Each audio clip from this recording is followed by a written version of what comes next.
clerk to please call the roll. Everybody present, please vote. We're getting present.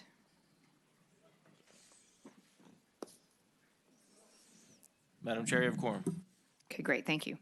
So while we're waiting for a few more people to join us, I have some administrative things I want to run through. But before I do that, because we're showing great deference to two members who, one has to chair a committee and the other has to go somewhere. So we're going to let Senator DeSteph go first with the bill, and then Senator Stewart, and then we're going to go back to our regular docket. Madam Chair, members of the committee, thank you very much. Senator DeSteph has Senate Bill 559. If everybody would direct your attention to Senate Bill 559. And Madam Chair, members of the committee, I'll walk you through a quick story and then explain the bill, which is a pilot program. So in my time in the military, I spent 16 of my 20 years with Navy Special Warfare, and at times was overseas where I did not have access to U.S. mail, where I didn't have access to mailing anything back or requesting electronic ballot. The reason for that is if we provided or if we went to mail anything out or picked up mail, it would compromise who we were, where we were from, what we were doing. So in instances like that, where you're deployed as a military member, you truly are unable to vote.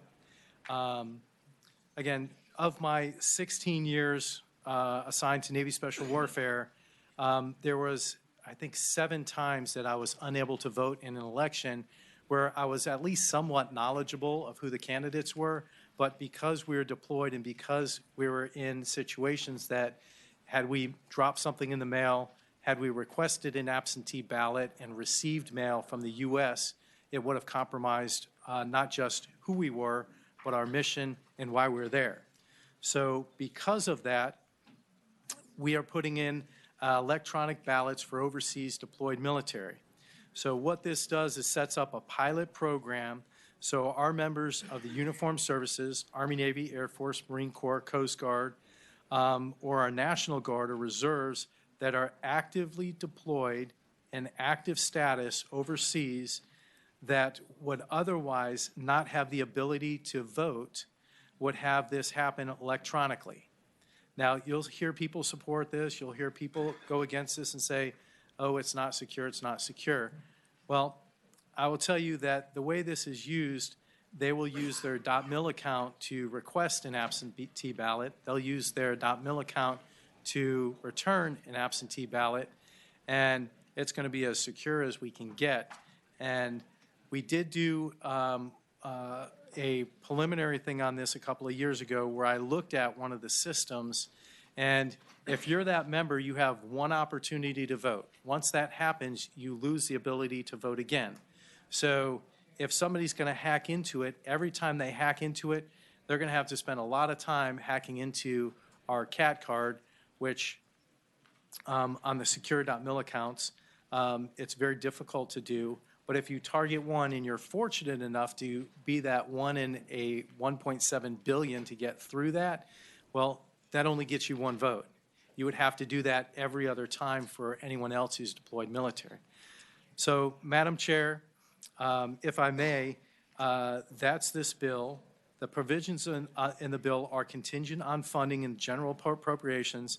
The bill has an expiration date of 2020, and I understand if it does report out today, it will go to finance. We do have a budget request in for this as well. Thank you very much. Is there anybody in the audience who wishes to speak in favor of the bill? Yeah, please come forward. Madam Chair, just a quick comment or a question for Senator DeSteph. Senator Reeves. Senator DeSteph, this is also on the Joint Leadership Council as one of their top priorities this year for all those veterans organizations under JLC. Is that correct? Madam Chair, Senator Reeves, that's correct. It's also on MOA's. About 60 different military organizations this has been sent out to. Every single one of them supports it, from the SF side to the Navy Special Warfare to, I mean, every single one has supported this. I've not had any one of them singularly come and oppose this, but we've reached out to over 70 organizations. We've heard back from roughly 60 of them. All of them support it. All military organizations as well. Thank you. Senator DeStefano, I've seen the background on this and have heard from a number of organizations and know that this is one of their highest priorities because they believe that they have had, they've suffered because they have not been able to vote. So please come forward. Thank you, Madam Chair. Good afternoon. Thank you for affording me this opportunity to speak. My name is John Swartzwelder. I'm the president of the Central Virginia chapter of the Military Officers Association of America, and I'm here to advocate for JLC Initiative Number 2, the secure electronic return of ballots. My chapter has researched this initiative for more than 2 years, and we feel confident that we can provide the legislature proof that we can make this system as secure as possible. We stand before you today as veterans, as Virginians, and we ask for your support. Our men and women are on the front lines risking life and limb to afford us the opportunity to exercise our constitutional rights. It's only fair that we do everything possible to provide them with the same opportunity. I'd like to defer to a member of the chapter, John Down, who will speak to the issue of security. Thank you. Welcome. Thank you, ladies and gentlemen of the Senate. I appreciate the opportunity to speak today on behalf of Senate Bill 559 and what it represents to those military members who are deployed overseas, who may not be in a location where they can readily get to a piece of paper and get that paper sent back through the postal system and get it into their county in time to get their vote counted. This is where a secure electronic balloting system works. It works on the front end to distribute that ballot. It works on the rear end to get that ballot back in safely and securely. To do that requires a secure system that does so with the highest degree of military-grade security that we have available to us, both on the front end and the back end and the transmission in between. Unfortunately, too much mail gets mishandled for one reason or another. There are just 19 states. Virginia is one of 19. It doesn't really have an electronic return capability right now. The Inspector General reports investigating the Postal Service for misleading information on the numbers of votes that don't make it. And there have been delays, as we've noted here in the state. In our most recent election, one election decided by a coin flip. So we need to do better than that. We think for our military people who are deployed, we certainly hope you will support that effort. I can cite 2 cases specifically where this has worked well. In the state of West Virginia, in the 2010 election, they did a pilot program. They had doubled the number of people who voted because they were offered the opportunity to vote completely electronically end-to-end. There were no reports of any hacking or any spoofing of the software or any mishandling of those votes. But more importantly, in a bigger scope, the state of Alabama, whom we've been in touch with, has likewise had significant success with the electronic system through one vendor. I'll leave the vendor's name out for the moment, but that vendor has provided complete end-to-end secure voting capability through registration, through distribution of the ballot, and for ensuring the return of that ballot safely, not touched by hands until it gets to the voting registrar where it's printed and counted along with the other ballots. This is a significant improvement, ladies and gentlemen, to the way we do things today.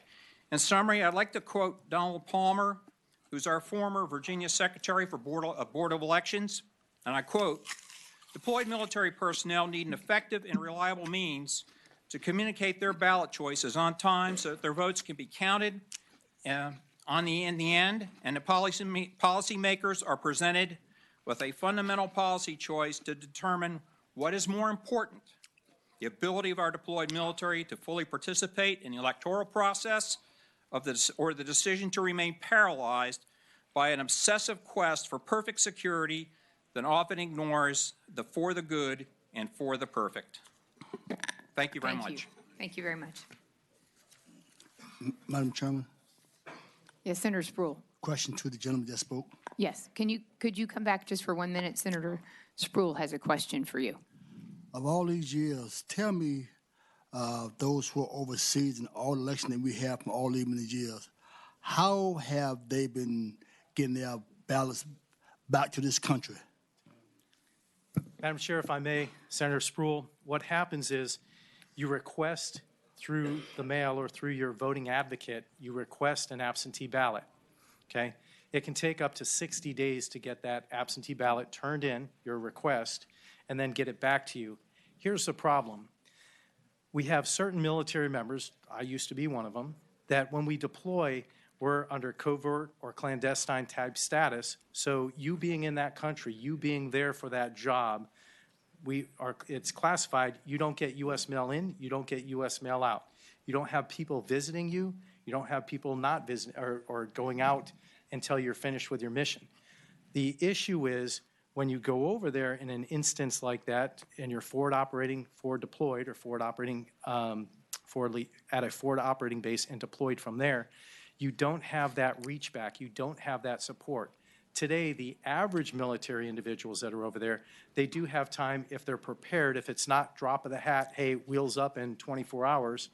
If it's not drop of the hat, they have plenty of time to request an absentee ballot. They have plenty of time to get one back once they're over there.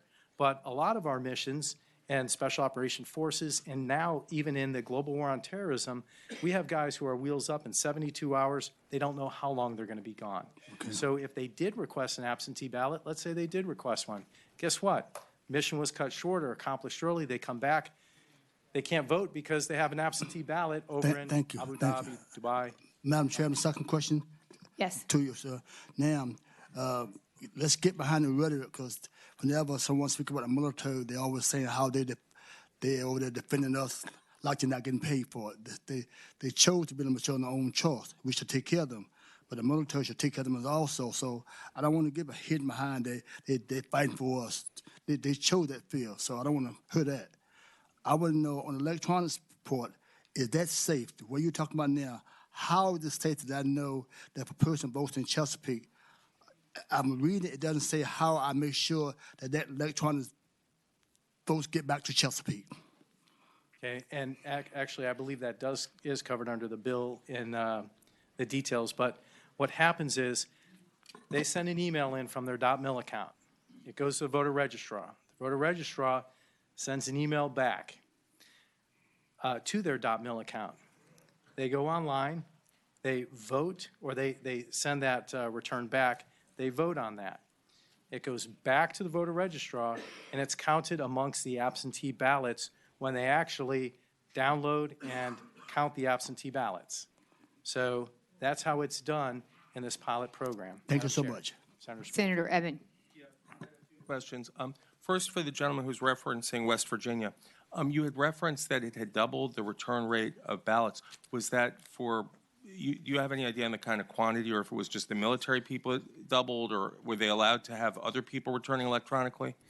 Well, I believe it was a select number of counties, and the military members made up the majority of those who were requesting absentee ballots, and their participation from previous elections in the 2010 election went up twice to what it previously had been, and when they counted the ballots, they counted more electronic ballots than by mail or email. I see. And I did have a few follow-up questions, ma'am. Senator Eben. Yeah. So additionally, I was wondering, well, I guess we'll find out if there's cyber people here to testify in support of the bill. So I'll wait until we see if we have some folks. Because I'd heard from people in my district before who had cybersecurity background, Senator, who were against this legislation, and they provided me with a detailed report. So if there are any here, I'm sure we'll hear from them in a bit. And Mr. Chair, if I may, Senator Eben, we have cyber people on both sides of this issue.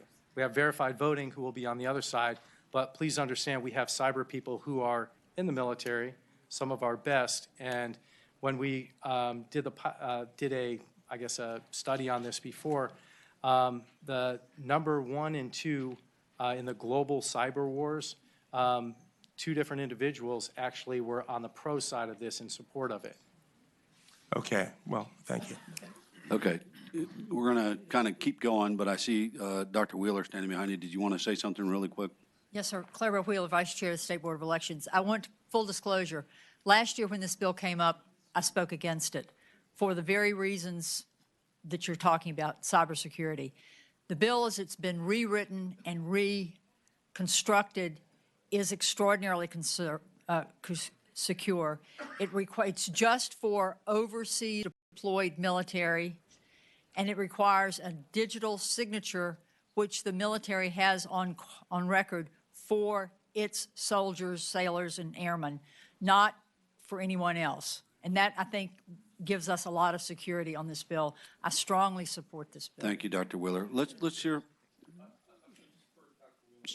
Sir, How do you verify a digital signature if you're in the military? Do both sides have the same information? The registrar has the same info to match it to? I don't know what it is. The registrar will match with the military signature, which is matched with the armed forces person. So it's not someone on this side, on state side from the military who says this is authentic, but it's the registrar themselves who will know and able to verify that whatever the digital signature is has been verified by them? I don't know how you verify The that. military verifies. Senator Deeste, if you want to, because I you're may. up on the It's the military. cyber, go ahead. Mr. Chair. So here's the way it works. Through their CAT card, they have a digital signature. So they have their CAT card, they have a password. Every time they log into that computer, that CAT card and their thumbprint verify that that's the individual. That sends a digital signature to allow them access to their .mil account. But it also, on every email, puts their digital signature at the bottom. So you have your CAT card, you have your thumbprint, and you have a password. So those three things are the things that verify that's the military member, that's the actual member, and then that's how they're verifying the digital signature. When it goes back and forth, the voter registrar is saying, yep, that's the individual, because the military has said that's the individual by thumbprint, by CAT card, and by password. Mr. Chairman, Senator Eben, I hope that answers Does your that work? question. Okay. Let's hear from some folks who maybe are opposed to this.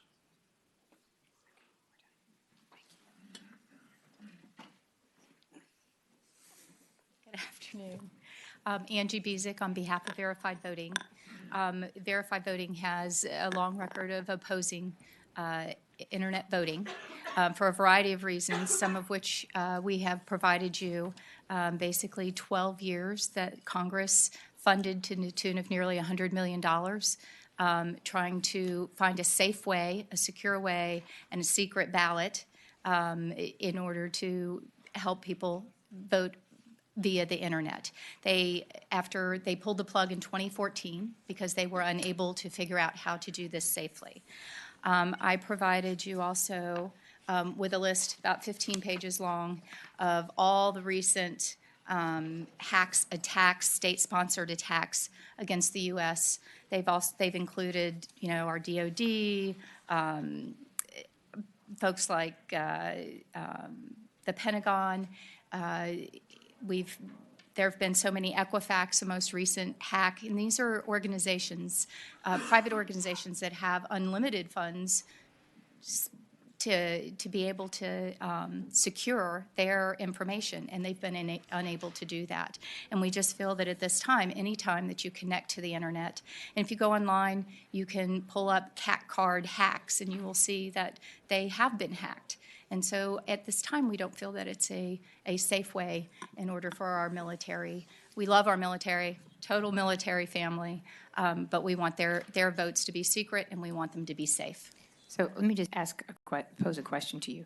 I'm a fan of making it easier to vote and not disenfranchising any voters. Right. I've introduced a bill this year and did last year for early, no excuse, absentee ballot voting or voting in person. I think we need to change how it is that we make voting accessible.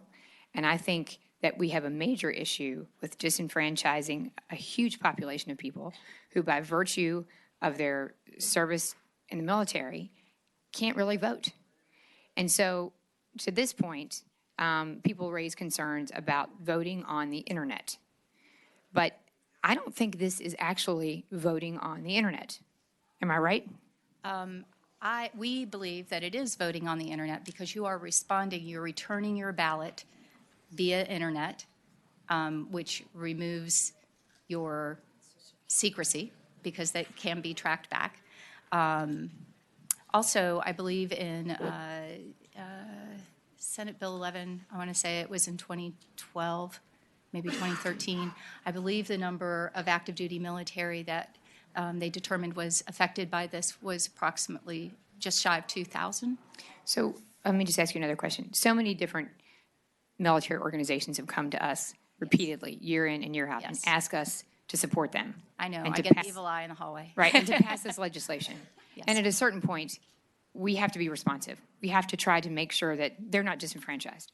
I'm not sure what better solution there is, what more secure or what better option there is. And so I would just ask you, in the states that have done this, has there been an issue with security? I don't know, and I don't know if they would necessarily know, not really any different. I don't know what their audit process is, just sort of like our DREs. We wouldn't know if they were hacked. We only knew because we specifically attempted to do that. Okay, thank you. Senator Steph? Madam Chair, if I may, and just to correct one thing, it was, that study was actually 7,000 folks who would have been affected by this, I believe. Okay, let me just ask, is there anybody else in the audience who wishes to speak on this bill before Senator DeStef does his wrap-up?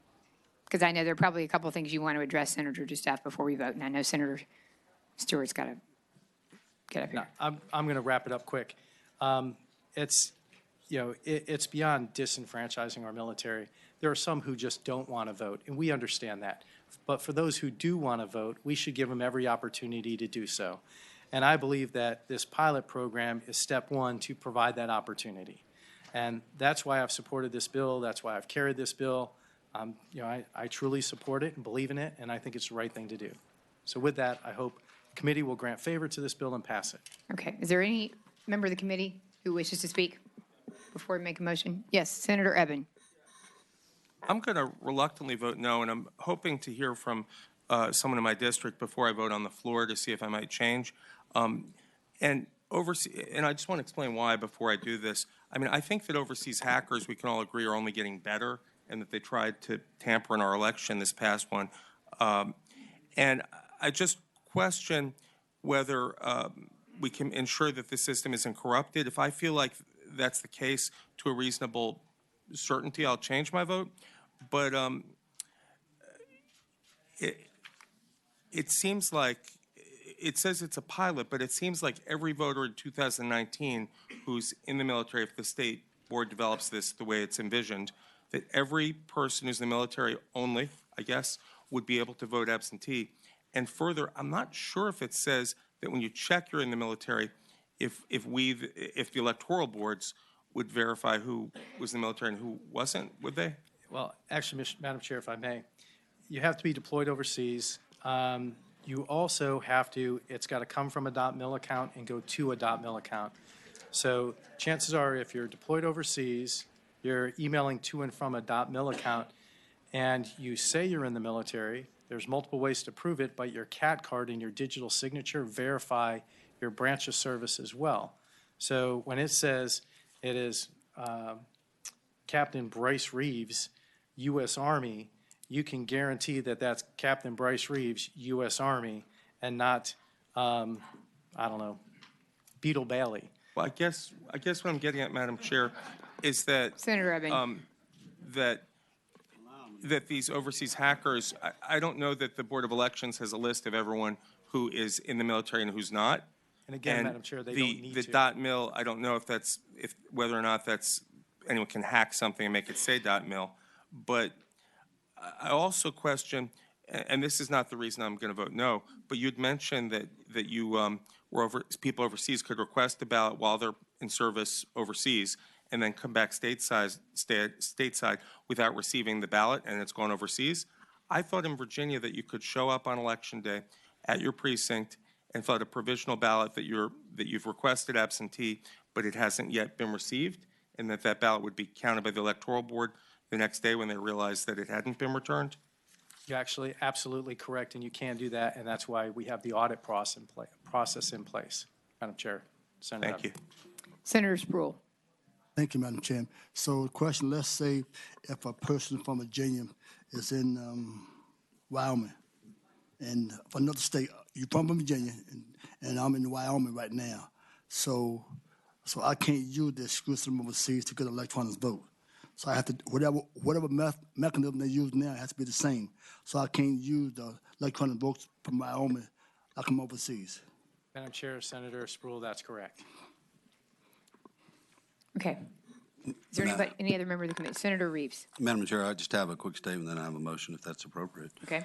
I would just incline to tell the members that it's a pilot program, and if what verified voting is saying is it's rampant problems, we'll be able to find that in a pilot program. It does have a sunset date, and Senator DeStuff has done the work. I think it's going to be a good program, and I think it'll actually work, and maybe we can show the rest of the world how to do it properly. And with that, I'd make the motion that the bill pass. Okay, the motion's been made and properly seconded to pass Senate Bill 559. And the bill, we have a letter and a request to re-refer to finance, should it pass. Okay. So all in favor of passing Senate Bill 559 and re-referring to finance, please vote aye. Madam Chair, members of the committee, thank you very much. Have a great day. Thank you. Senator Stewart, I apologize. Your being first got That's okay, Madam Chair. a little Thank you. disrupted, but we were trying. I'm always willing to go second if that's what it takes. Madam Chair, I actually have Senate Bill 900 and SJR 76, which are companion bills.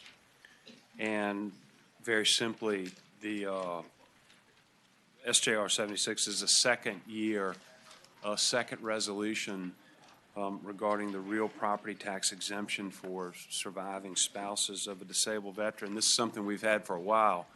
But what this does is it just removes the restriction that that surviving spouse can't move to another home. And initially, they couldn't get remarried, they couldn't move.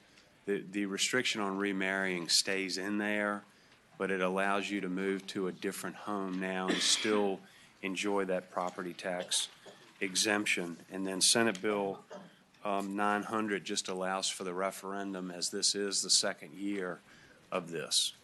And there may be somebody from the JLC who'd like to speak to it. Okay. Is there any member of the audience who would like to speak to the bill? Please come forward. Welcome. Madam Chair, quick Senator Reeves. quick question for Senator Stewart. We can't change the language whatsoever. We've got to keep everything the same. Is that correct on your SG? Exactly the That's same. correct. Okay. Oh, wait, before you speak, Senator Cosgrove, would you like to ask a question? Okay. Welcome. Thank you, Madam Chairman. I'm David Sittler. I'm the legislative officer for the Joint Leadership Council of Veteran Services Organizations, and I'm not going to elaborate at all on the details. I think that they've been well presented, both in writing and by the senator. I want to say that the JLC has this as our #1 legislative priority, and we're fully behind it. Thank you. Okay. Yeah, and for anybody who's confused about the agenda, we have jumped around a little bit. This is SJ 76 and then the companion SB 900 that goes with that. And this is a constitutional amendment, which is on second passage before the Privileges and Elections Committee, which has to be voted on, have an intervening election, and then be voted on a second time by this committee. Just by way of background. Yeah. Senator Cosgrove. Madam Chairman, we've heard this before. Certainly, we passed this out with a probably unanimous vote last time.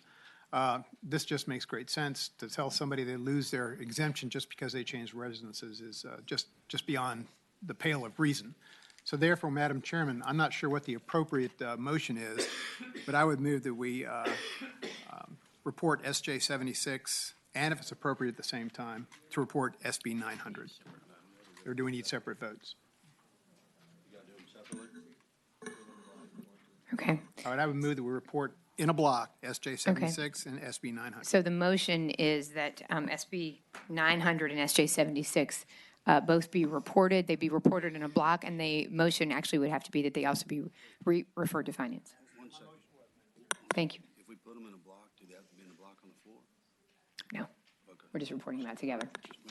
Okay. So the motion's been made and properly seconded to report and re-refer SB 900 and SJ 76. All in favor, please vote aye.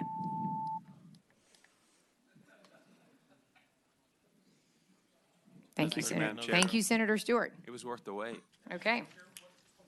Yeah, Senator Eben. On SB 900, I was just looking at it.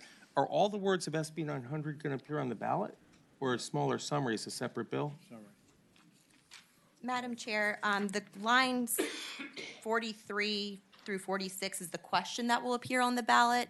This committee will get together during the reconvene session to approve an explanation that would be available to the voters, but all that will actually be on the ballot will be the question itself. Great. Thank you. Okay. So out of deference to the two members who had to leave, we heard those two bills first, but there were a couple of administrative items that I wanted to take up before we continue with the docket. First, many of you were aware that we had had some discussion at the beginning of the year prior to this session convening, and then as we were having further discussions about bills before P&E. Some of the bills were rather complicated. The registrar had sent a letter to the governor seeking his support for an interim study opportunity to specifically spend more time on some of the bills that are a major policy change on how we run elections in Virginia. Some of those included my bills, including early absentee voting, and a number of bills that change specifically things like absentee voting. I had spoken to a number of registrars and asked for their input on these bills, and one of the observations that was made that was when North Carolina changed how it was they dealt with absentee voting, 40% of voters voted before the election. And what that meant was, just as a resource matter, that was a major difference in what was required of the registrars in their offices. So out of deference to those who have made the request that we not jam through a lot of bills and make these changes in a short amount of time, we're going to take the bills that deal with early voting, absentee voting, after age 65, and we're going to send those to a subcommittee. And I have had conversations with some of my colleagues on this committee, and they, all of them said that was great. They were happy to do that. The stakeholders were all very happy to do that. So with that, we are going to take... Madam Chair, Yes, Senator Sproul. may I know what the members you picked on that committee? Yes, we have not decided. I actually asked several of the members of this committee. In fact, I spoke to Senator Eben, Senator Howell. I'm going to include anybody who really wishes to be a part of that subcommittee. I'd love the input, especially of the people who have bills, and I want it to be as inclusive as possible. I want to make sure somebody like me is on there, if you don't mind. Absolutely. We don't mind people with glasses. I appreciate it. You were on my short list. And in fact, I asked people who were most interested. Some were very eager and some declined.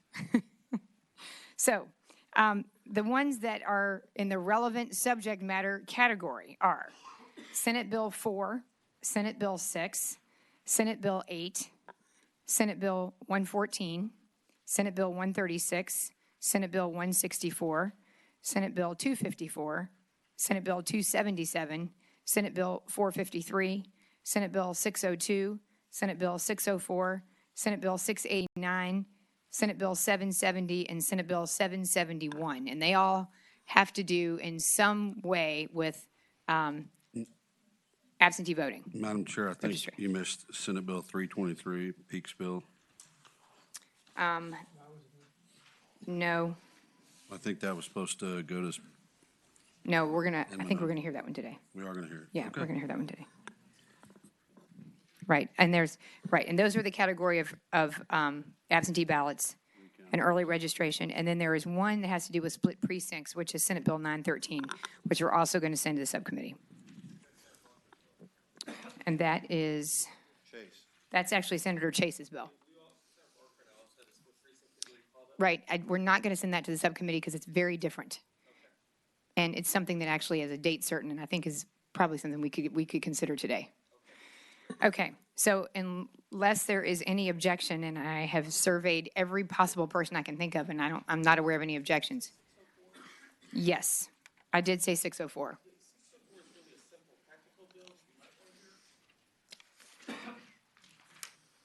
Please hold.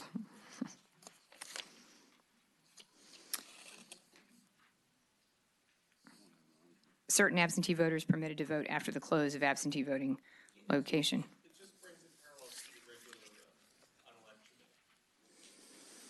Well, it falls in the broader category. If you'd like to pull that one out? Okay, I'm happy to do that. We can hear that today. Okay, so other than 604, all the bills that I read, Meg, you have that list, and Hobie, you have that list, and I have that list. I'm going to ask that, move that we take that in a block, and the motion is to continue those bills and have them studied by the special joint subcommittee. So pass by for the year and keep them in the committee? Actually, yes. Okay. Yeah. So the motion's been made Yes, ma'am. and probably seconded, that we continue those bills and send them to the special subcommittee. All in favor, please vote aye.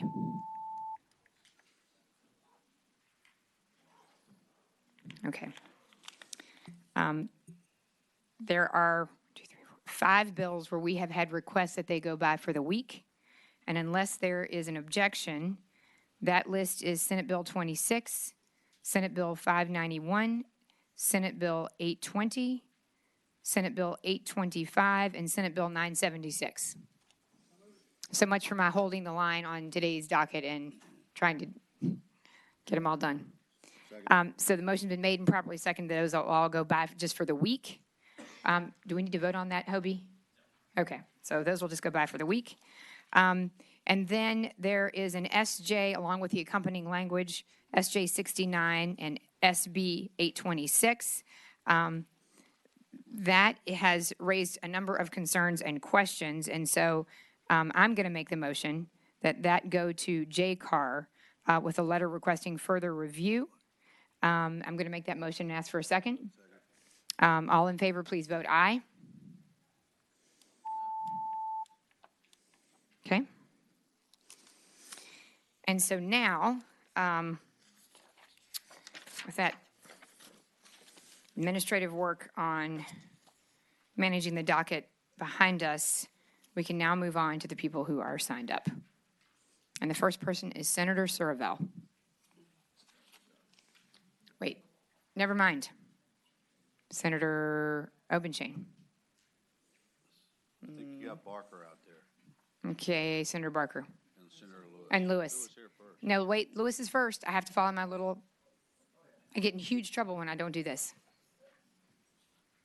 I'm sorry, George.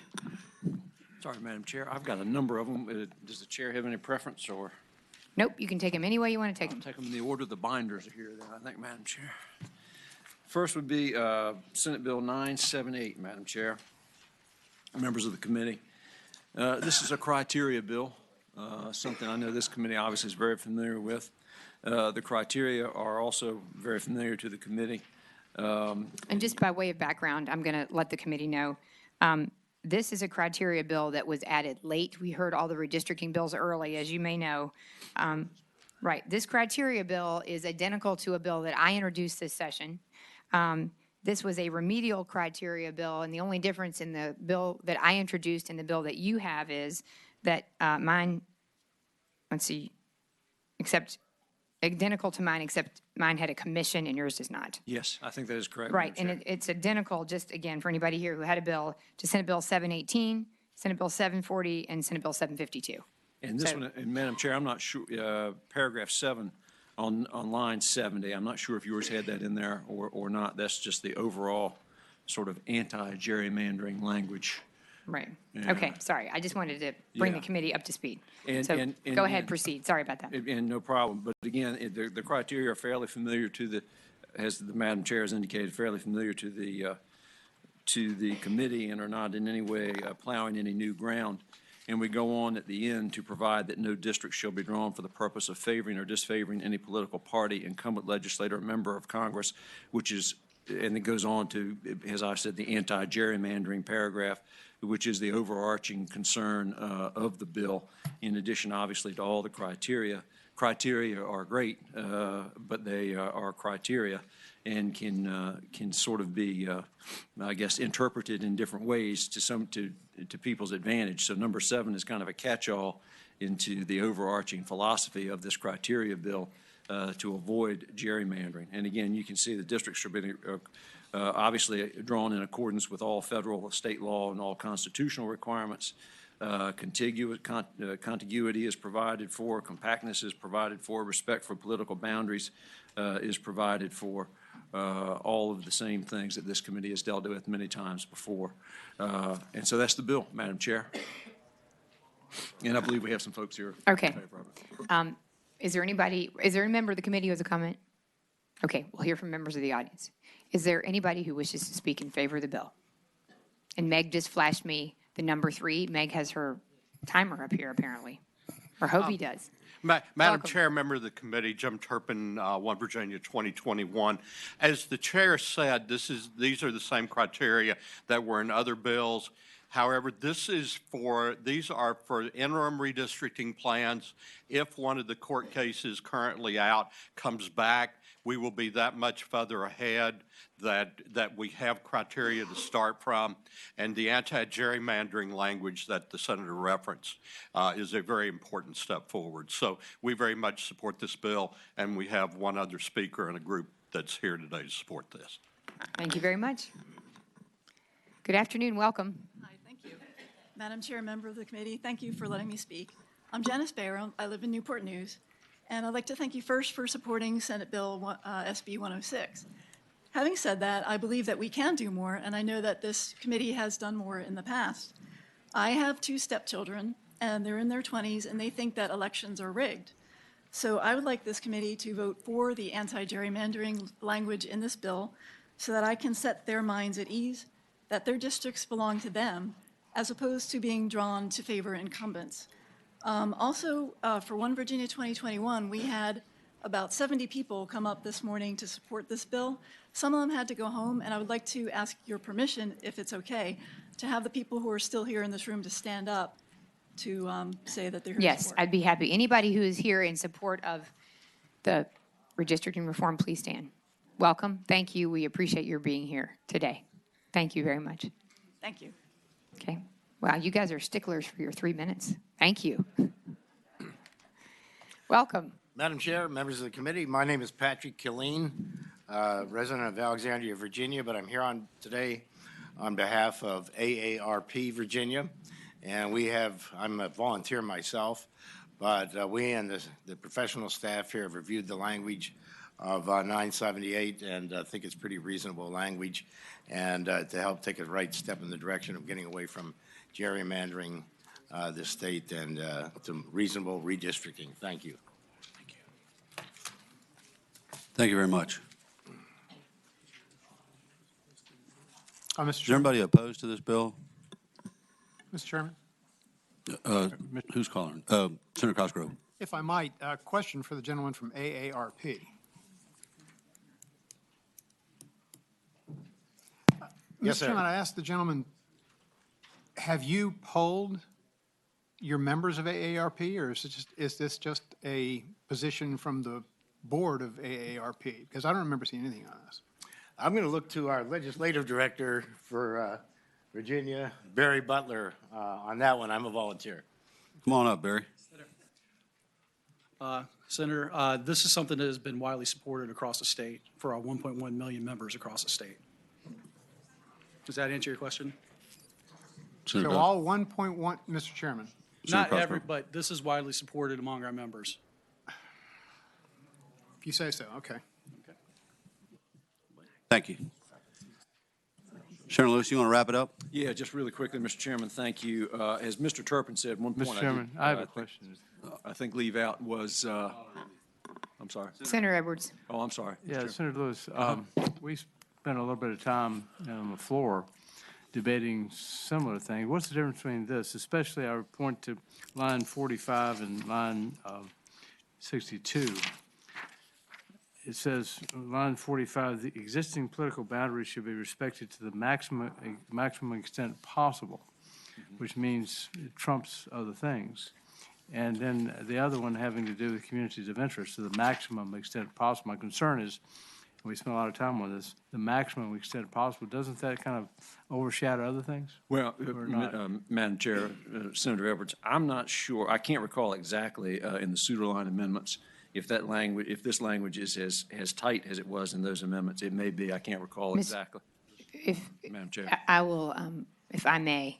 So on the floor debate, we never actually got to flesh that out because somebody called the question. But it is the case that in the criteria language that we have heard in this committee, that was in my bill, that was in Senator Howell's bill, that was in Senator Lucas's bill in the past, and that is in fact in this bill, the criteria that speaks to that political point and placing that in the highest priority has in fact been the language that was in all of those bills. So I think that in that debate, we got perhaps a little off base in terms of what it was that people meant to be raising as a concern, and people focused on that when perhaps they had other concerns. So just by way of explanation, Senator Edwards, it is actually identical language to that language that was in dispute on the floor. And it has been that language that's been introduced every time when it comes to redistricting reform criteria language. Well, Mr. Chairman, Madam Chair, Senator, as we've talked about, for example, the political boundaries of localities were established basically in the 19th century. You know, there's no way you can, in fact, make it work as a practical matter. And the second thing, if you try to make it work, you have reverse gerrymandering if you actually look at it and try to analyze it. I think at a minimum, if you want something like, I mean, you need criteria. The concepts are good. But on line 45, I'd move that we delete lines to the maximum extent possible. So it says existing political boundaries shall be respected, period. And start a new sentence, departures, et cetera. And the same thing on line 62, existing communities of interest should be respected, period. Delete to the maximum extent possible, and then start a new sentence with district lines shall, et cetera. I mean, you cannot do what you want to do if that's what the language is, the maximum extent possible, because you're trumping everything else. The fact is, with criteria, you have a variety of factors that need to be balanced out. No one trumps the other, because it doesn't work that way, because this constitutional requirement is one person, one vote. And when you're establishing statewide or legislative districts, Senate and House of Delegates districts and congressional districts, they've got to be within a 1% of each other. 200,000 Senate people in a Senate district, almost exact. And there's no way you can respect district lines to the maximum extent possible and make that work. So that's my problem. I appreciate your concerns, and that was part of the debate on the floor, as the chair pointed out. One thing I would point out, Senator Evers, I'm not sure you might not be accomplishing just the opposite of what you're trying to do here, because now you have existing political boundaries shall be respected. Yeah, period, yeah. Well, there's no wiggle room. Well, no, you respect them. But the question is, does it trump everything else? No, you respect them, of course, but just like the other factors, compactness, contiguousness, all these factors are in the mix to be balanced out. And the same with your proposed amendment on 62. I'm not so sure, again, you're not shutting the door to any kind of flexibility, because you're saying existing communities of interest shall be respected. I disagree, yeah. I mean, you got to respect them. We should. The question is how much. I do like, however, on line 70, district lines should be drawn for the purpose of no district line should be drawn for the purpose of favoring or disfavoring any political party. The U.S. Supreme Court has that right now in the Wisconsin case, and this Pennsylvania State Supreme Court ruled against a congressional district on that ground that it was overly emphasized political consideration. I understand.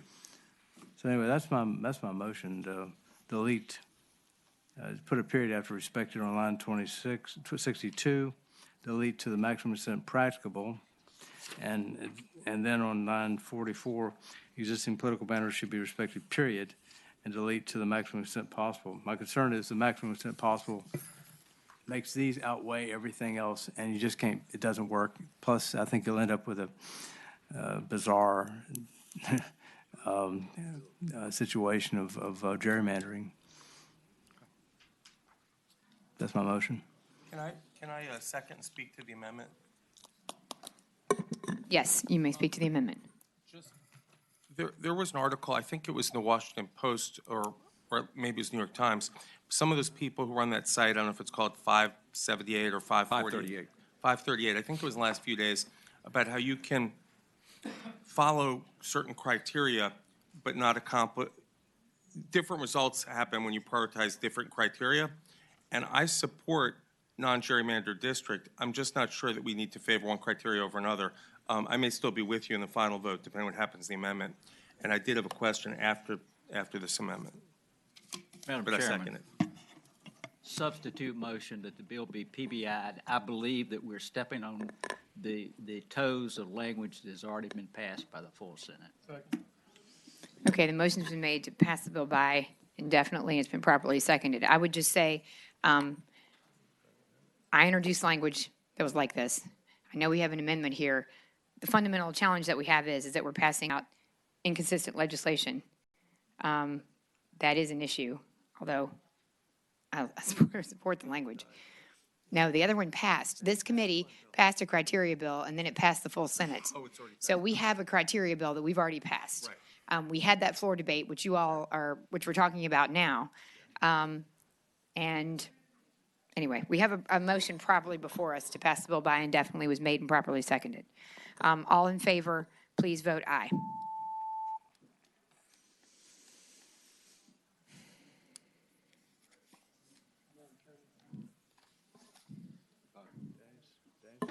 Senator Cosgrove. Okay. Okay. Ayes 9, noes 4. Okay. Bill's passed by indefinitely. Thank you, Senator Lewis. Your next bill. Yes, Madam Chair. Let's do 689, Madam Chair.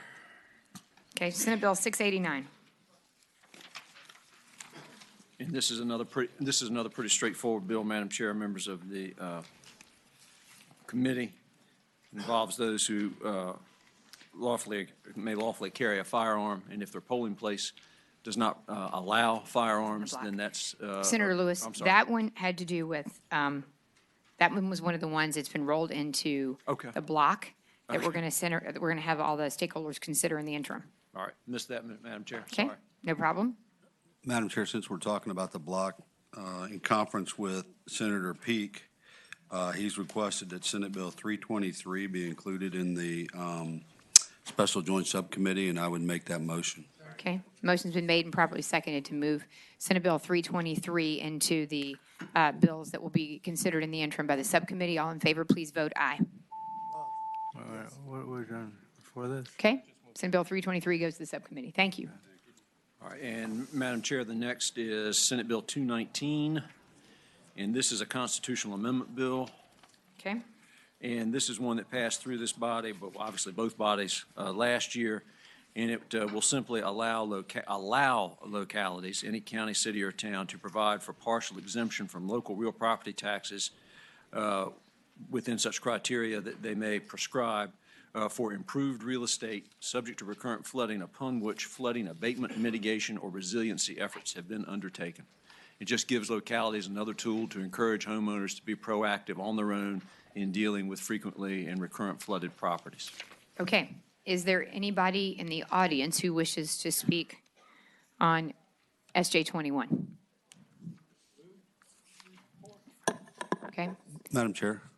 Senator Reeves. Senator Lewis, what happened if it went through both chambers last year? Was it finance, or what happened to it? Constitutional amendment, so we have. Oh, I'm sorry. So we're doing Pay a attention. constitutional amendment, just by way of clarification. It passed. We had an intervening election. It has to come back to us again. We cannot make any changes to it. If it passes here, the motion is to pass and re-refer to finance. Madam Chair, I make that motion. Okay. The motion's been made and properly seconded to pass SJ 21 and re-refer to finance. All in favor, please vote aye.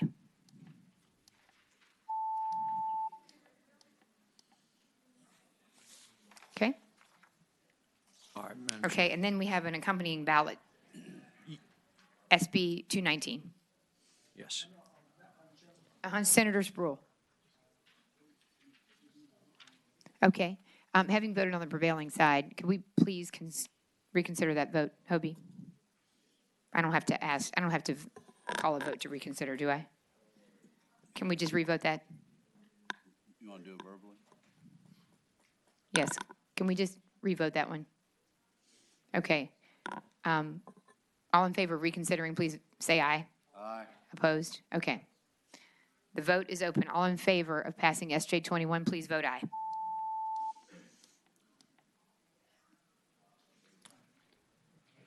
Okay, it passes unanimously. And then we have the companion SB 219. I'd make that motion. The motion's been made and properly seconded to pass SB 219. All in favor, please vote aye. Passes unanimously.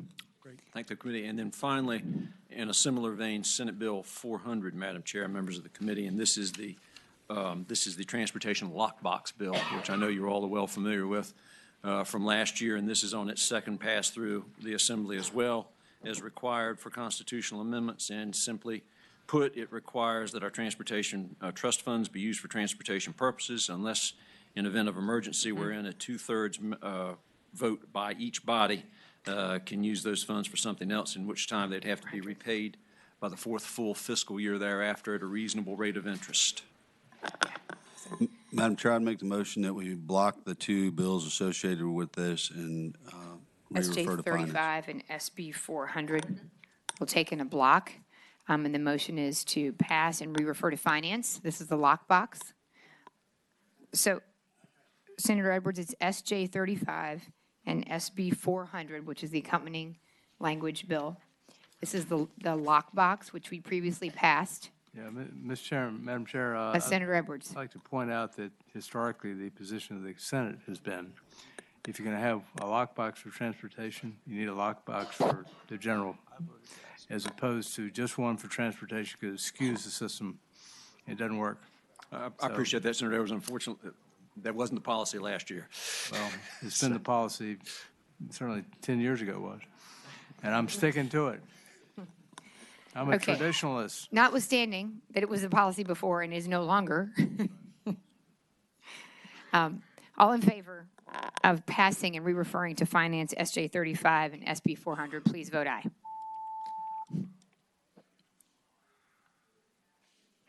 Okay. Great. Thank you, Madam Senator Chair. Lewis. Thank the committee. I apologize, Senator Obenchain. We called you and you were not here, so I apologize. You had to wait for so long. You are next. I am? Mm-hmm. Thank you, Senator Lewis. Let me just say I'm glad this is not the old Senate. I was delighted to see the I know. bipartisan coalition come We together changed. on that bill. Shocker. I've got Senate Bill 983, which deals with what happened in Fredericksburg this past year with the chaos and confusion that we saw over the House race in greater Fredericksburg area and the split precincts and the confusion that arose therefrom. This addresses the confusion that arises when localities have the ability to adjust their own precinct lines, and they do it without regard sometimes to congressional and legislative district lines. And what this bill will do is it'll do nothing right now. It'll do nothing next year. But starting in 2019, it will freeze precincts so that we can do our work in the census, so that the work can be done. But then once the census is done, it will require that each precinct be wholly contained within a congressional and legislative district. And if it is for some reason not possible to do that, then a locality, and sometimes it may not be possible because the number within a precinct would have to be dropped down below the minimum that would be permitted. But if it's not possible, the locality could apply to the State Board of Elections, Department of Elections, for waiver to create an additional precinct. But that additional precinct has to be wholly contained within the legislative and congressional district boundaries. So this would also delay primaries in 2021 until August to give localities the time necessary to make those adjustments following the census. and it would require those precinct lines to correspond with the district lines. Simple as that. And I believe that it is a, if I do say so myself, a fairly elegant solution to the kind of chaos that we saw this past year. Madam Chair, I like that solution. Yeah, Senator Edwards. shouldn't we let the localities do what they want to do? We have a constitutional responsibility to have every legislative line be within 1% of each other. We got to do that under the Constitution. They're going to make their decisions on like precincts and local lines their way. As I mentioned earlier, the local lines were actually mostly established in the 19th century. But to the extent that there are some changes in precinct lines, and there are from time to time, let the localities do whatever they want to do. Yeah, and let's have that kind of chaos that we saw this past year. I mean, Well, and I mean that, and I don't mean to be that flip, but what I would suggest is that that's the system that we've had.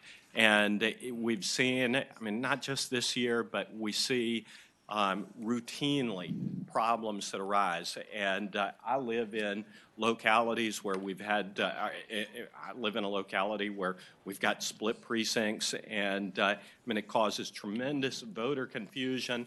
And fortunately, we don't see a ton of elections where it has the potential to determine the outcome of the election.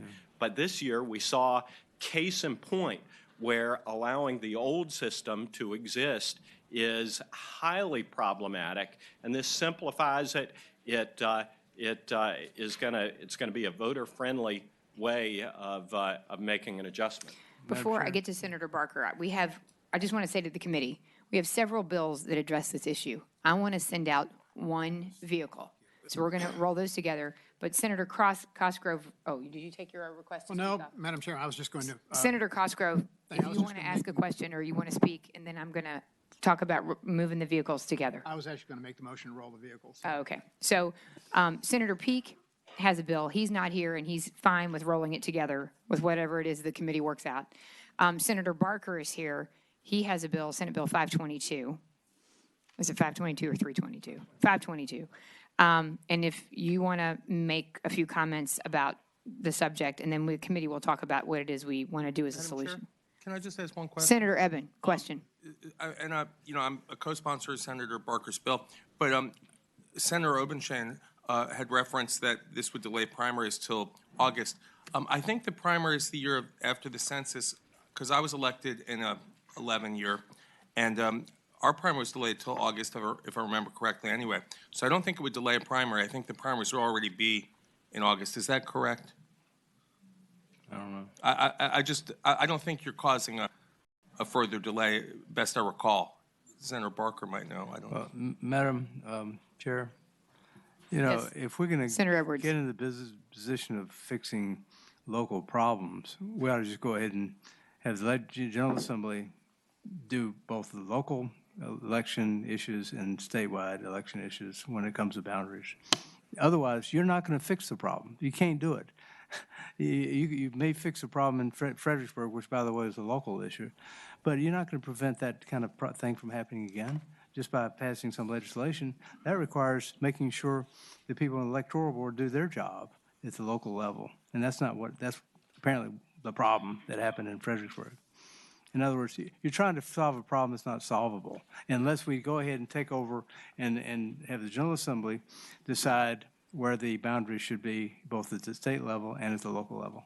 Well, we do decide where the boundaries are going to be at the state level, and the Senate districts and the House legislative districts. And you know, and I know that we have split precincts all over Virginia. And for the past 10 years, we've refused to adopt legislation that fixes those split precincts because of some institutional paranoia that somebody is looking to gore somebody else's ox. And what this does is says, look, we're not going to do it right now. It acknowledges that we've got a bit of a standoff over fixing the split precincts. But the next decade, let's not have that.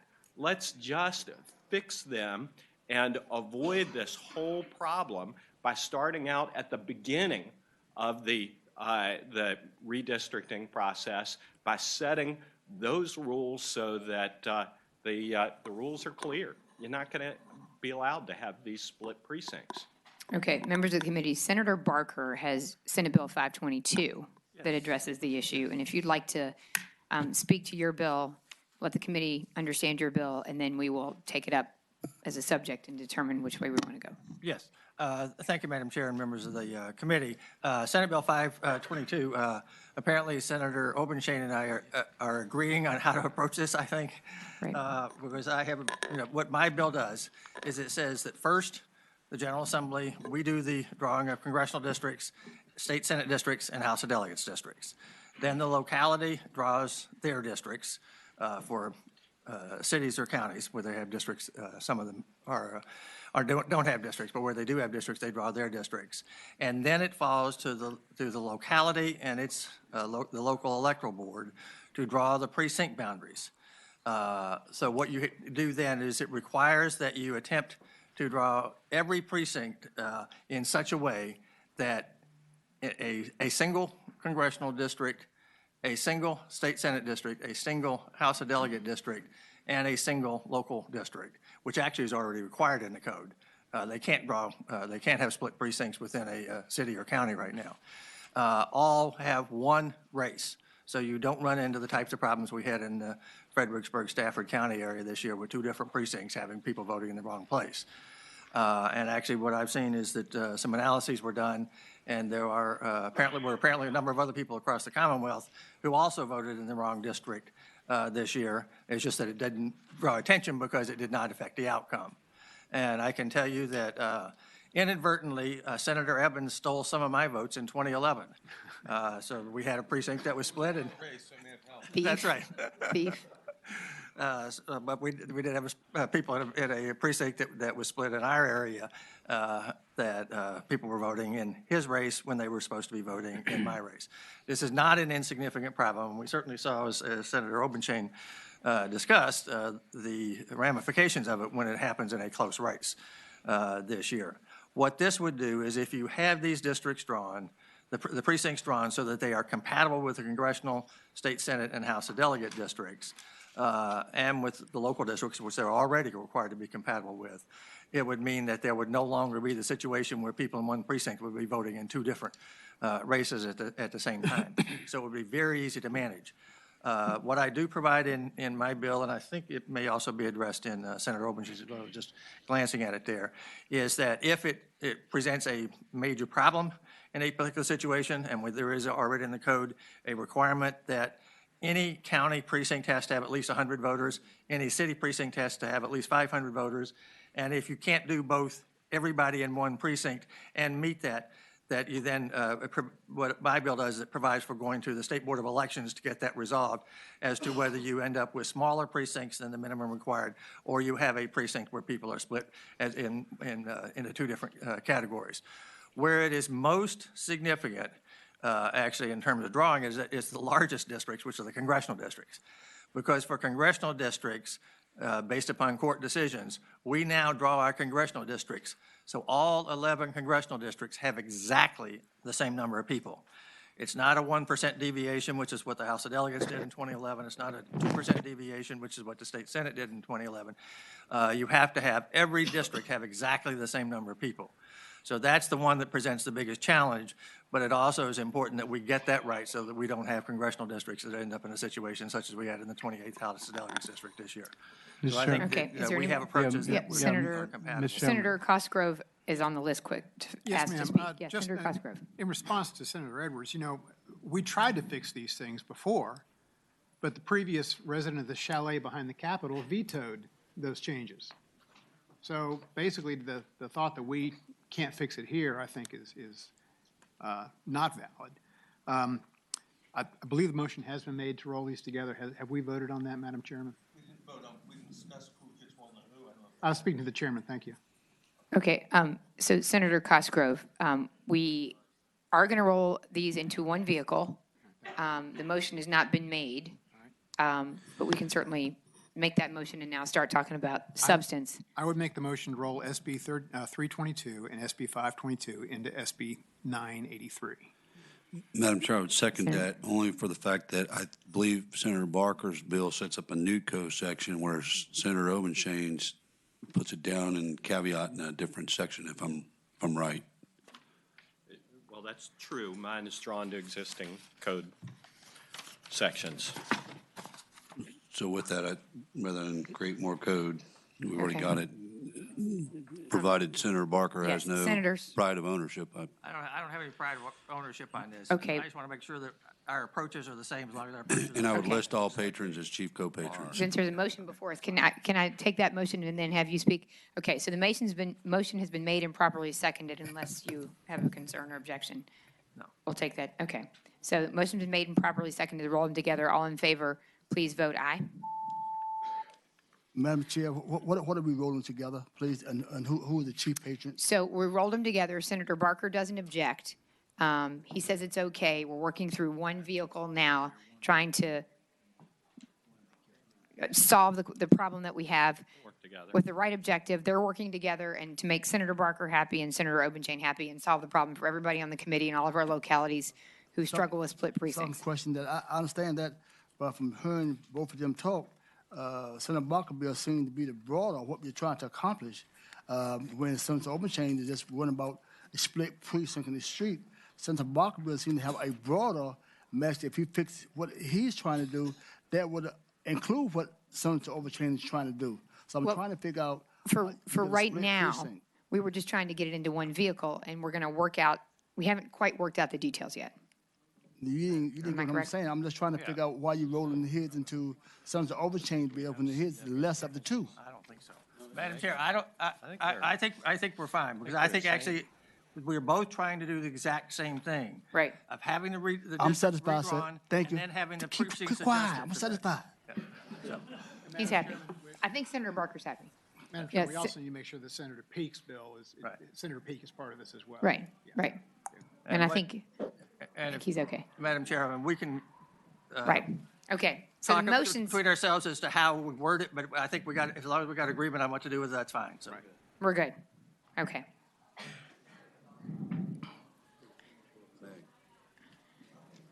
Pardon?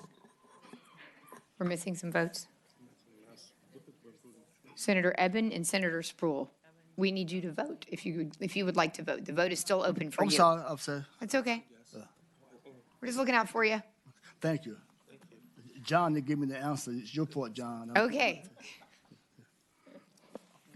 Okay. So, Senate Bill 983. Now, the motion needs to be to report as a substitute. Okay, motion's been made and properly seconded to report Senate Bill 983, substitute. All in favor, please vote aye. With those guys all listed as chief. With all of them listed as chief co-patrons.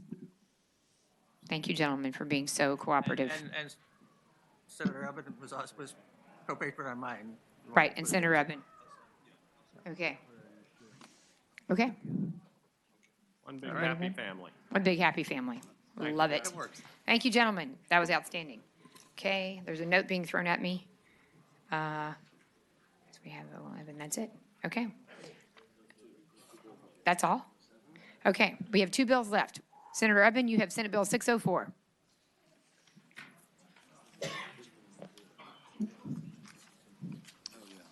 Okay, great.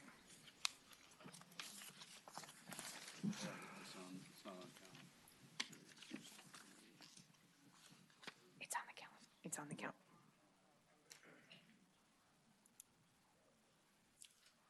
Yes, Madam Chair, 604. When I went to the Northern Virginia Electoral Board's meeting, I was told that the code specifies that when you're in line on Election Day at 7 p.m., you are entitled, no question, to vote. But the time that the polls close or the in-person absentee precinct closes the Saturday before the election, the code is not specific that you would be able to vote if you were waiting in line, and 5 o'clock or whatever time it's supposed to close comes and goes. So it's just a minor technical fix. Right. I think you and I talked about this before session, didn't we? Yes. Right, okay. So I don't know if everybody's had a chance to refer to Senate Bill 604, look at the bill. Is there any member of the committee who wishes to speak, ask a question? Is there any member Madam of Chair, the just have a audience, quick question. registrars, So, other elections? so when Yes. that time comes and it's over, the registrar is going to go to the end of the line and say you're the last person? That's Same way on election night, yes, sir. right. Okay, got it. Is Senator Cosgrove? In the language of the bill on line 42, it says, "Any applicant who is in line to cast his ballot when the office of the general registrar or location being used for in-person absentee voting closes shall be permitted to cast his absentee ballot that day." So according to this language, if the office closed, let's say 7 p.m., that person would actually be entitled to cast their ballot at 11:59 p.m. Good catch. If we wanted, I think we could probably delete the words "that day." Is that okay, Meg? It is the person who would be in line when the office closes. So if the line is so long, Oh, I think we're saying that day because that's that same day. So in other words, even not just the Saturday before Election Day, but whatever day. So is there another way to word that? it would depend on what your intent is. Well, Are the you intent only i- looking on the last day before? Well, I think if you're in line at any time within the authorized time period, that you should be able to get the end of the line should get to vote. Then so- that's what that language would do. So I mean, we can either do it that way before the office closes while you're in line immediately, or you can do it just for the Saturday before the election. I think it's better that if you're in line at 5 and they close at 5, even the Tuesday before the election, you should still be able to. Madam Chairman, meaning no balance to the bill, I just see the potential for some mischief on this. Somebody says, "Hey, I was in line at 5 o'clock when they closed, but, I wanted to go get a sandwich, but I came back at 9, and nobody was there, and the law says that I get to cast my ballot that day."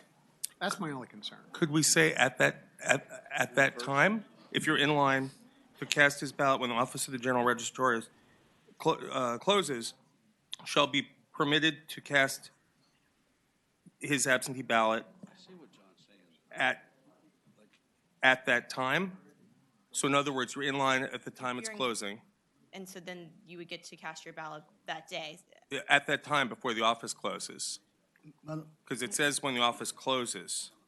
Right, so you're in line and then the office closed, but you're still in line. You haven't gotten the opportunity to cast your ballot.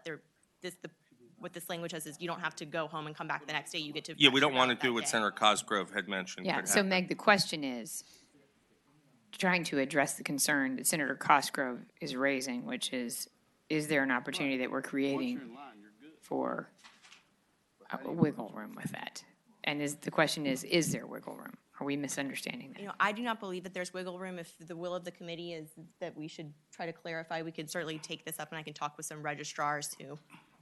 All right, before we do that, because I think it would be awesome to hear from a registrar, but first, let me go to Senator Spruill, who has waited so patiently. Bless your heart. Madam Chair, we want to fix this now. We don't want some lawyer to interpret it, because a lawyer can interpret it based on his client. Now, I'm like Senator Cosgrove. If it says 5 o'clock, and I've been waiting for 3 hours, and I go get me a sandwich and come back and past 5 o'clock, I missed the vote. You can't get out of line. It says 5 o'clock means 5 o'clock. I can't say, well, I got hungry and I left out of line, but I was here. And when they get me a sandwich, come back, now after 5 o'clock, I want to vote. No, the intent is that if you're in line at 5, but it's 5:01, because there's 10 people ahead of you, especially on the last day. If you're in line, that's fine. But also, Senator John Collins can tell you about, we have one precinct in Chesapeake that made the news every 4 years. That's the Coffee Center. They stand in line, and the registrar has one in the last line at 9:30. But the last person in line, so the polls close at 7 o'clock, and the registrar has someone standing in the back of the line for that last person, and they wait until everybody voted. 9:30, 10 o'clock, but they were in line and they didn't get out. So you need to clear that now. The intent means something different. As Citizen Evans, you got to answer my question. You listen to me now. You want me to vote for your bill? Listen to me. Don't apologize. leave him alone, man. So Senator Spruill, we have a solution. We understand exactly the point you're making, and we want to make it clear. All right. And so we have a registrar and counsel for the committee who both came up with the exact same solution that will solve your problem. they from Northern Virginia. They vote different the way we vote in Chesapeake. I know they're weird in Northern Virginia, but they still both came up with the same exact solution. Weird though they may be. And Meg's not that weird. She's from here. Thank you, Madam Chairman. Yeah. She's a little less weird.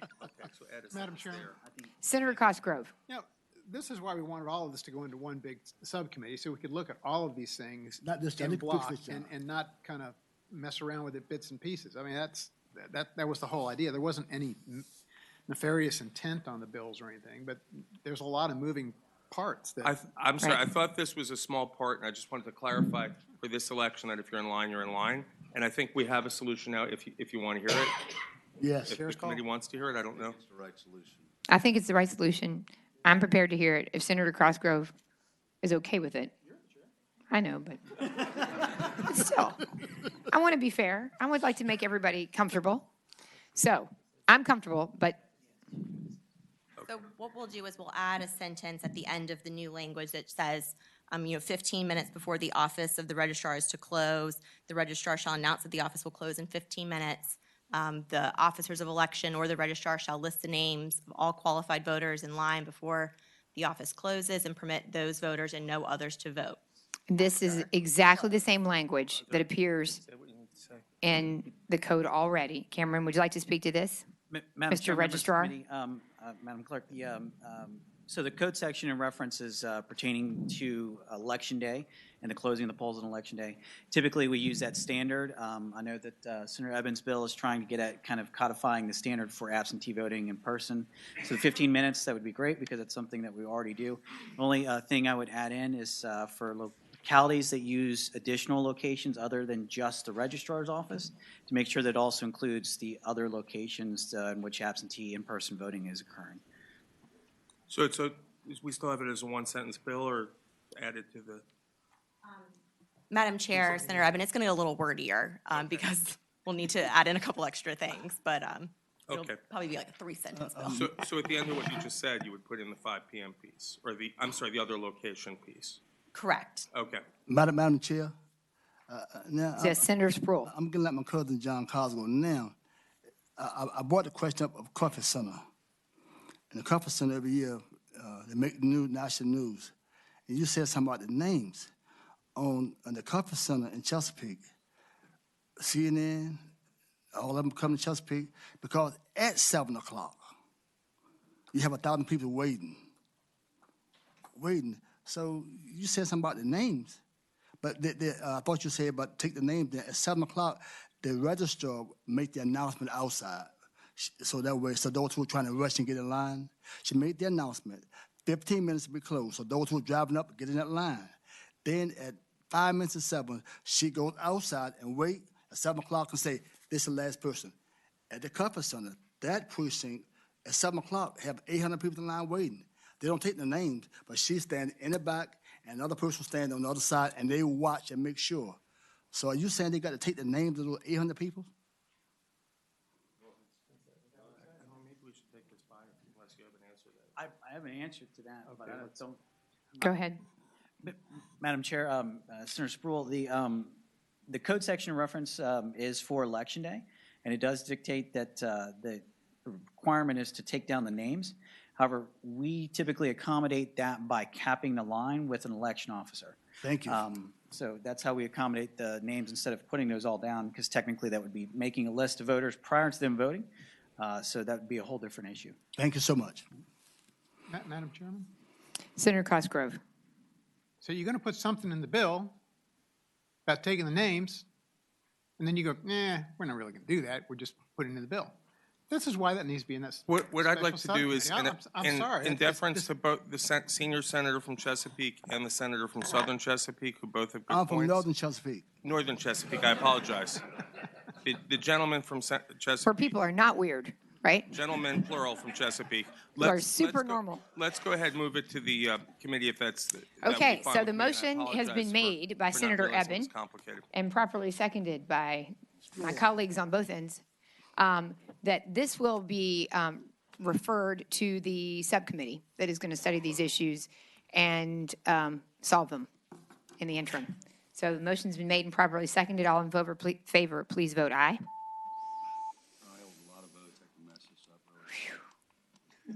grief. Okay. And the last bill is mine, and so I'm going to have you take over.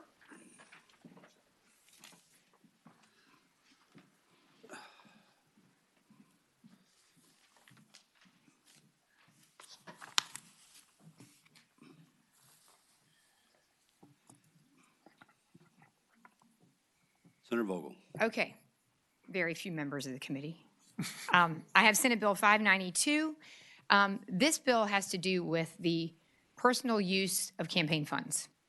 And I'm just going to give you a little bit of context here to explain why I bring this bill to you and why I think the Commonwealth of Virginia should address it and just owes it to our constituents and to the voters and frankly to ourselves to clarify something that became unclear only because well-meaning legislators came back and addressed the campaign finance section of the code in 2006.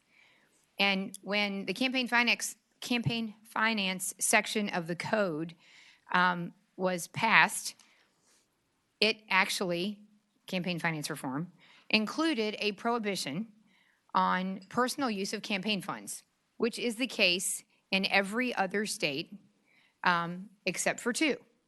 And Virginia was in that list.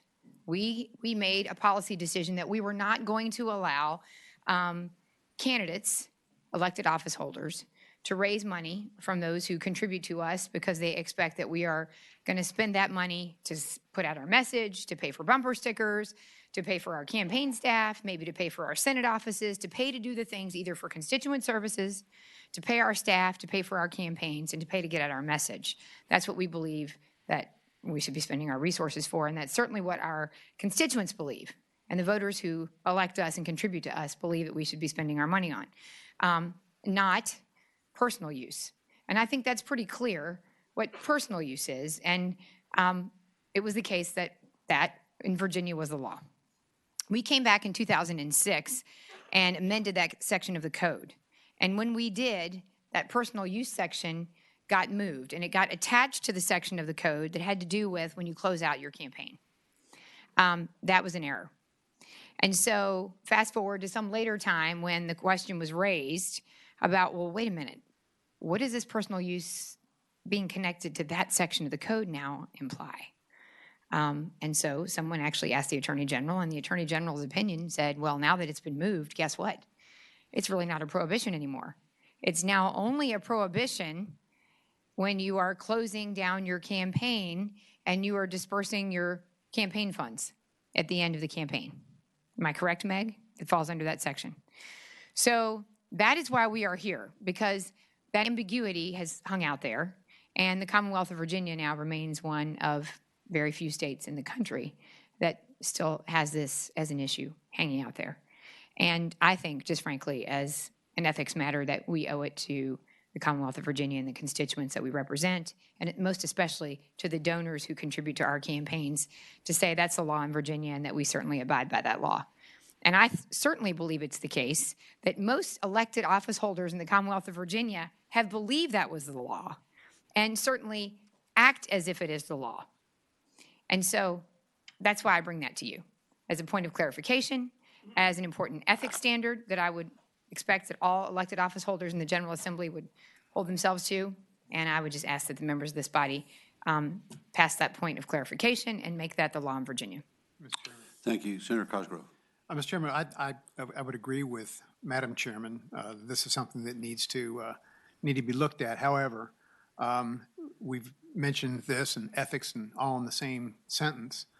It would be my recommendation, because of what we went through when we did ethics reform, and it was kind of ugly there for a while, right, that this bill be referred to the Ethics Committee so that it gels with everything that goes on here. Now, I will say that Senator Vogel is probably one of the best in the business in this type of thing, so I have confidence that what she's trying to accomplish will happen, but I want to make sure that we don't run into the same kind of blizzard that we did before. So unfortunately, I have to run to to chair a subcommittee meeting, which I'm late for, but I will make the motion to refer this to the Ethics Committee, if it's seconded, but I'm going to have to leave. I'll second that motion. Senator Deeds has substitute motion. Substitute motion, we report the bill. Okay, so the substitute motion is to report. It's been properly seconded. Committee will vote.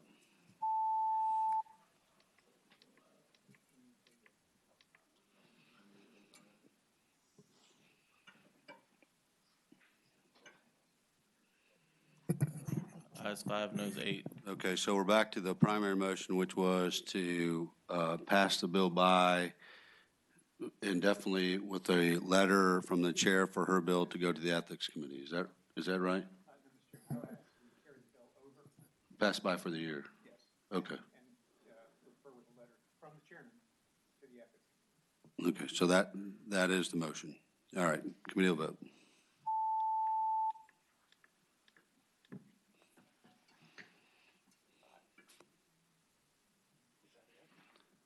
Ayes 10, noes 2. Okay. Okay, thank you, members of the committee. And with I that, think that that's it. concludes the calendar for today. We have 5 bills left in committee for next week, so it won't be very much. And then we have the governor's appointments, and that will be it. Thank you, members of the committee.